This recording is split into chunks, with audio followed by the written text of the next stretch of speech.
Gold, trusted gold buyers. మీరు తాకట్టు పెట్టిన బంగారాన్ని విడిపించి ఈ రోజు ఉన్న మార్కెట్ ధరకు కొనబడను. నమస్కారం, వెల్కమ్ టు ఐ డ్రీమ్. నేను మీ సంగీత. కుక్కట్పల్లిలో అతి దారుణమైన సంఘటన చోటు చేసుకుంది. సహస్ర పాప సంఘటన మర్చిపోక ముందే మరొక సంఘటన వెలుగు చూడడం జరిగింది.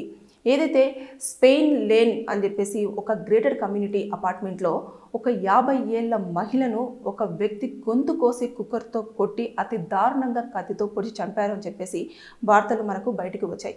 అసలు ఏం జరిగింది, ఎవరైతే ఆ మహిళ చనిపోయిన మహిళ ఎవరు, ఎందుకని చంపారు అనే వివరాల్లోకి మనం ఒక్కసారి వెళ్ళినట్లయితే, ఇక్కడ ఏదైతే ఉందో మహిళ చనిపోయిందో 50 సంవత్సరాల మహిళ, ఆవిడ పేరు వచ్చేసి రేణు అగర్వాల్.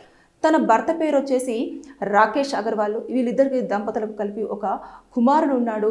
అతనికి 26 సంవత్సరాలు ఉంటాయి. భర్త ట్రేడింగ్ బిజినెస్ అనేది చేస్తూ ఉంటాడు. ఆ బిజినెస్ పని మీద ఆవిడ ఎప్పుడైతే మరణించిందో అదే రోజు బిజినెస్ పని మీద కుమారుడితో కలిసి వెళ్ళడం జరిగింది. వెళ్ళిన తర్వాత ఈవిడ ఒకతే ఇంట్లో ఉంటుంటే, ఆ ఇంట్లో హర్ష అనే వ్యక్తి ఒక 10 రోజుల క్రితమే పనిలోకి జాయిన్ అయ్యాడు. ఇతన్ని కూడా జాయిన్ చేసిన వ్యక్తి ఎవరు అని అంటే రోషన్ అనే వ్యక్తి. ఇదివరకు కొన్ని ఏళ్ల నుంచి కూడా వాళ్ళ దగ్గర ఇంటి దగ్గర పనిచేస్తూ ఉన్నారు. ఇతన్ని పనిలోకి కుదుర్చడం జరిగింది. సరే, అలా కంటిన్యూ అవుతున్న టైంలో ఈవిడ అది రోజు ఒకతే ఉంది అని చెప్పేసి తెలిసిన నేపథ్యంలో రోషన్ అదే విధంగా హర్ష ఇద్దరు కూడా ఒక ప్లాన్ చేసుకున్నారు.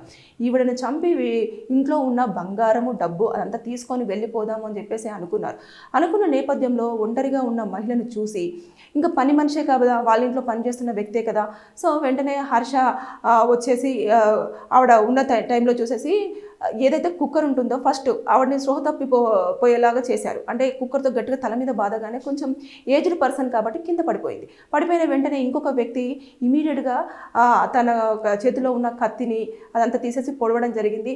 ఇంకొక వ్యక్తి అయితే గొంతుని ఇలా కత్తితో కొయ్యడం జరిగింది అని చెప్పేసి ఇదంతా మనకు పోలీసులు ప్రాథమికంగా నిర్ధారించి బయటికి చెప్పారు. అయితే ఎందుకని ఈ హర్ష ప్లస్ తర్వాత రోషన్ని నిందితులుగా అనుమానిస్తున్నారు అని చెప్పేసానంటే, ఇది ఏదైతే వాళ్ళు హత్య చేసిన తర్వాత స్నానం చేసి, ఎందుకంటే ఆ బాత్రూంలో కూడా రక్తపు మరకలతో వాటర్ అంతా కూడా ఉండడం జరిగింది. అయితే అదంతా చూసిన పోలీసులు వారు ఏదైతే ఆ రక్తం మడుగుల్లో నడిచారు కదా, ఆ కాలు యొక్క ఫుట్ ప్రింట్స్ కూడా అక్కడ ఉన్నాయి. ఇవన్నీ కూడా అక్కడికి వచ్చిన ఫోరెన్సిక్ ల్యాబొరేటరీ వాళ్ళందరూ కూడా దాన్ని కలెక్ట్ చేసుకుంటూ ఉన్నారు. అంత ఎవిడెన్సెస్ అంతా కలెక్ట్ చేస్తూ ఉన్నారు.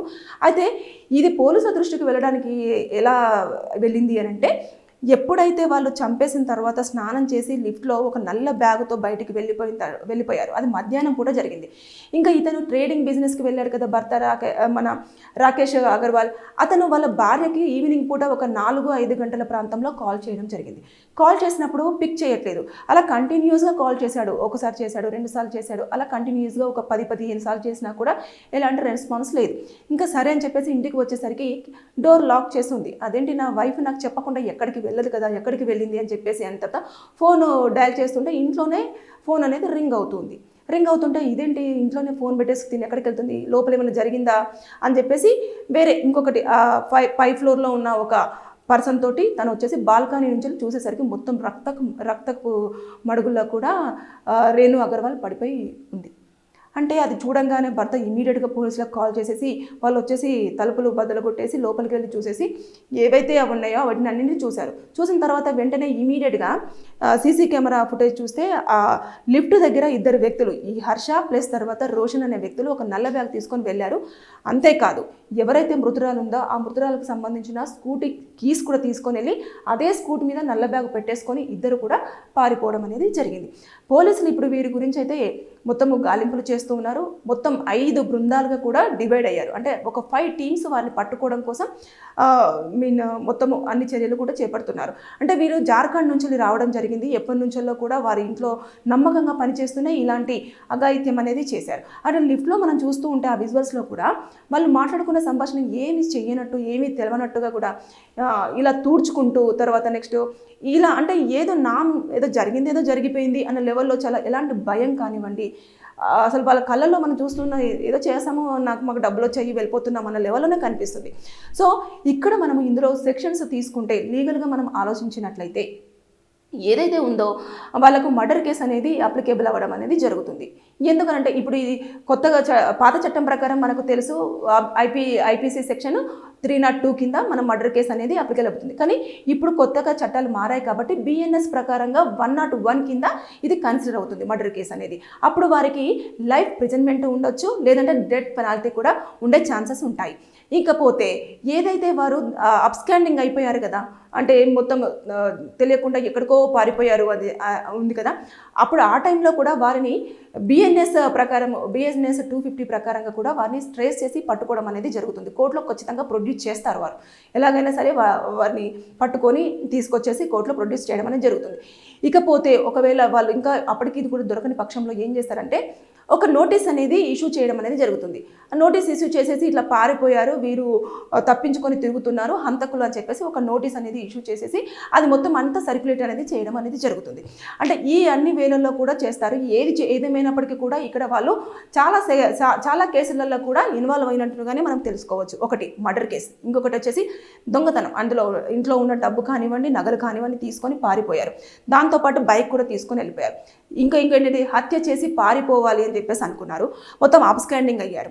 ఇవన్నీ సెక్షన్స్ ప్రకారంగా చూసుకుంటే వారికి లైఫ్ ప్రిజన్మెంట్ లేదంటే డెత్ పెనాల్టీ ఉండే అవకాశం ఉంటుంది. ఇది ఏదైతే ఉందో మర్డర్ కేసు కాబట్టి నాన్ బెయిలబుల్ మాత్రమే ఉంటుంది, అంటే నాన్ బెయిలబుల్ వారెంట్ ఇష్యూ అవుతుంది, వారిని అరెస్ట్ చేయడం జరుగుతుంది. ఇప్పుడు ప్రధానంగా మాత్రము పోలీసులు ఏం చేశారంటే వీరు అనుమానాస్పదంగా కనిపించారు, ప్లస్ తర్వాత వారి చేతిలో బ్యాగ్ ఉంది, వీళ్ళిద్దరు కూడా వారి ఇంట్లో పనిచేయడం జరుగుతుంది కాబట్టి వీరిని సస్పెక్టెడ్గా చేశాము. తర్వాత నెక్స్ట్ వారి కదలికలు కానివ్వండి, వారు బండి తీసుకొని వెళ్ళిన మీద, అంటే ఇప్పుడు ఆవిడకు ఇష్యూ జరిగింది, ఎప్పుడైతే వాళ్ళ టైం ఉంటుంది కదా ఫోరెన్సిక్, అప్పుడు ఆ అమ్మాయిని ఎప్పుడు చంపారు, ఆవిడ ఎప్పుడు ఏ టైంలో కూడా ప్రాణాలు కోల్పోయింది, ఆ టైం నుంచి ఈ టైం వరకు వీళ్ళు బైక్ తీసుకొని వెళ్ళిపోయేది, ఆ లిఫ్ట్ దగ్గర ఉన్నదంతా కూడా క్యాలిక్యులేషన్ చేస్తారు. చేసిన తర్వాత ఆ టైంలో వారిద్దరు మాత్రమే అక్కడ ఉండడం జరిగింది. దాని నేపథ్యంలోనే వారు ఇక్కడ చేశారు కాబట్టి వారిని నిందితులుగా అని చెప్పేసి ప్రాథమికంగా ఏంటి అసలు యాక్చువల్గా కన్ఫర్మేషన్కి వచ్చినట్టే, కానీ మనకి ఇంకా కొన్ని ఎవిడెన్సెస్ కలెక్ట్ చేసుకునేది ఉంది కాబట్టి ఆ నేపథ్యంలో కొంచెము పోలీసులు అనేవారు దాన్ని కొంచెము హోల్డ్ చేస్తూ ఉన్నారు. ఎప్పుడైతే నిందితులు దొరికిన తర్వాత, ఎందుకంటే ఎలాగో ఈ అమ్మాయి పేరు మీద రిజిస్ట్రేషన్ అయి ఉంటుంది వెహికల్, సో దాన్ని ఎక్కడెక్కడ ఏ సిగ్నల్స్ క్రాస్ చేస్తూ వెళ్ళారు అనేది చూస్తూ ఉంటారు. బండి ఎక్కడ వదిలేశారు, లేదంటే ఎక్కడి వరకు వెళ్ళారు, ఎక్కడి నుంచి ఎక్కడికి వెళ్ళారు అనేది మొత్తం పూర్తి స్థాయిలో అయితే పోలీసులు 5 టీమ్స్కి డివైడ్ అయ్యి మొత్తం చేస్తున్నారు కాబట్టి ఖచ్చితంగా అతి త్వరలోనే నిందితులు పట్టుకుంటారు. పట్టుకున్న సమక్షంలో ఇప్పుడైతే నేను ఏవేవైతే సెక్షన్స్ చెప్పానో ఆ సెక్షన్స్ అన్ని కూడా అప్లికబుల్ అయ్యే ఛాన్సెస్ ఉంటాయి. దాంతోపాటు ఇంకొకటి ఏంటంటే ఎప్పుడైతే ఒకవేళ నిందితుడు దొరికిన తర్వాత ఫస్ట్ ఇన్ఫర్మేషన్ రికార్డ్ ఎఫ్ఐఆర్ అంతా కూడా వారిని అడగడం జరుగుతుంది. అడిగిన తర్వాత మొత్తం క్లియర్గా అందులో మెన్షన్ చేస్తారు ఏం జరిగింది, అసలు ఫస్ట్ ఎవరు వెళ్ళిన తర్వాత ఏం చేశారు అనేది మొత్తం పూర్తి స్థాయిలో వారు పాయింట్ టు పాయింట్ చెప్పిన తర్వాత దాన్ని అక్కడ మెన్షన్ చేస్తారు. చేసిన తర్వాత వారిని ఫస్ట్ అయితే కోర్టులో రిమాండ్ చేస్తారు. షార్ట్ షీట్ ప్రిపేర్ చేసిన తర్వాత వారిని ఇంకా జైల్లో పెట్టడం అనేది జరుగుతుంది. ఇదంతా ప్రాసెస్ అంతా కూడా లీగల్ పరంగా జరుగుతుంది. కానీ ముందుగా ఎవరైతే ఈ రోషన్ కానివ్వండి, అదేవిధంగా హర్ష కానివ్వండి దొరకాలని చెప్పేసి చాలామంది కూడా కోరుకున్నారు. అంటే అతి కిరాతకంగా చంపేశారు. ఆ పెద్దవాడిని ఇంట్లో పనిచేస్తున్నవారు కదా అని చెప్పేసి నమ్మి అంత ఇది ఇస్తే ఆవిడని చంపేసి చాలా క్రూరంగా డబ్బులు కావాలంటే తీసుకొని వెళ్ళిపోతే అయిపోయేది. కానీ కాళ్ళు చేతులు కట్టేసి కుక్కర్తో కొట్టి కత్తితో పొడిచి గొంతు కోసి అంత రాక్షసత్వంగా బిహేవ్ చేసేసి ఆవిడని చంపేశారు. అంటే అసలు ఇది ఎంత కిరాతకంగా చూస్తున్నామంటే మనుషులకు ఈ మధ్య ఏమీ లేకపోతే భయం ఉండట్లేదు, తర్వాత నెక్స్ట్ జీవితం ఏమైపోతుంది అన్న ఆలోచన ఉండట్లేదు. అదేవిధంగా పోలీసులు ఏం చేస్తారులే, చట్టాలు ఏం చేస్తాయిలే అన్న చెప్పేసి నెగ్లిజెన్సీ ఎక్కువ అవుతుంది. నేను చెప్పాను ఇదివరకు ఒక వీడియోలో, కేవలము మనకు మీడియాలో వస్తున్న ఏదో తప్పించుకున్నారు, పోలీసులు ఈ కేసులు పెట్టారని చెప్పేసి తర్వాత సిచ్యువేషన్ ఎలా ఉంటుంది అనేది మీ ముందుకు రావట్లేదు. కాబట్టి చాలామందికి తప్పు చేయాలన్న ఆలోచన వచ్చిన వారికి తెలియట్లేదు. కానీ ఒక్కసారి జైలు దగ్గరికి వెళ్తే మీకు జీవితం ఎలా ఉంటుంది అనేది తెలిసే ఛాన్సెస్ చాలా ఉంటాయి. సో ఈ విషయంలో మాత్రం మనం చాలా బాధపడాల్సిన విషయమే. ఎందుకంటే గడిచిన 2 రోజులు కూడా కావస్తుంది, అయినా ఇప్పటికీ కూడా నిందితులు ఎక్కడి వరకు వెళ్ళారు ఏంటి అనేది పోలీసులు పాపం చాలా గట్టిగానే సెర్చ్ చేస్తున్నారు. చూడాలి ఇంకా నిందితులు దొరికిన తర్వాత ఇంకా కేసు ఏ విధంగా ఉండబోతుంది, వారు ఎలాంటి ఇన్ఫర్మేషన్ ఇచ్చే అవకాశాలు ఉంది, ఇంకా వేచి చూడాల్సిందే. ఈ వీడియో చూస్తున్న వారికి ఎవరికైనా సరే ఫ్యామిలీ పరంగా కానివ్వండి, తర్వాత భూముల ల్యాండ్ ఇష్యూస్ కానివ్వండి, ఇంకా ఏదైనా పర్సనల్ ఇష్యూస్ కానివ్వండి, ఏమున్నా సరే కింద కామెంట్ రూపంలో తెలియజేయండి. నేను దానిపైన వీడియో చేసి మీకు పూర్తిగా సమాచారం అందించడానికి ప్రయత్నం చేస్తాను. Thank you.